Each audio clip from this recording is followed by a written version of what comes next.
ان میں سے ایک شخص آگے بڑھا اور اس نے اذان دینا شروع کر دی۔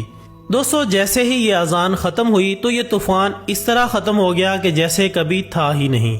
ناظرین، اسی طرح اگر اذان کے مزید معجزات کی بات کریں تو آپ نے بھی یہ مشاہدہ کیا ہوگا کہ جیسے ہی فجر کی اذان ہوتی ہے تو اکثر اوقات کتے اذان کے ساتھ رونے جیسی آوازیں نکالتے ہیں اور آسمان کی جانب منہ کر کے روتے ہیں۔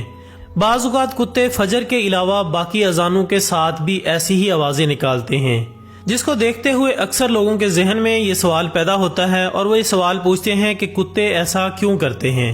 یاد رہے دوستو کہ روایات میں یہ بات ملتی ہے کہ رات کے اوقات میں اکثر شیاطین اور شیطانی جنات وغیرہ اس کائنات میں گھومتے پھرتے رہتے ہیں، اور ان کا یہ گھومنا رات کو ہی ہوتا ہے۔ جیسے ہی مؤذن فجر کی اذان کے لیے اللہ اکبر کی آواز بلند کرتا ہے تو یہ شیاطین اس آواز کو سنتے ہی بھاگنے لگتے ہیں۔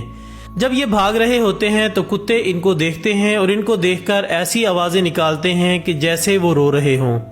کہا جاتا ہے کہ انسانی نظر سے اللہ تعالیٰ نے بہت سی باتوں کو پوشیدہ رکھا ہے، لیکن بعض جانوروں میں یہ طاقت رکھی گئی ہے کہ وہ ان چیزوں کو بھی دیکھ سکتے ہیں۔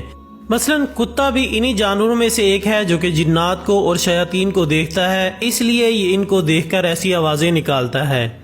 دوستو انڈونیشیا کئی ہزار جزیروں پر مشتمل ہے، جس کے مشرقی جزیروں میں فجر کی اذان 5:30 بجے ہوتی ہے اور ہزاروں مسجدوں میں مؤذن کھڑے ہو کر اذان کہتے ہیں۔ اذان کے درمیان ایک کلمہ آتا ہے، اشہد ان محمد رسول اللہ، یعنی میں شہادت دیتا ہوں کہ محمد اللہ کے رسول ہیں۔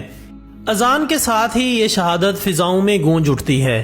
انڈونیشیا کے درمیانی جزائر کا وقت 1 گھنٹہ پیچھے ہے، یعنی 1 گھنٹہ بعد مرکزی جزائر میں محمد رسول اللہ کے کلمات بلند ہونا شروع ہو جاتے ہیں۔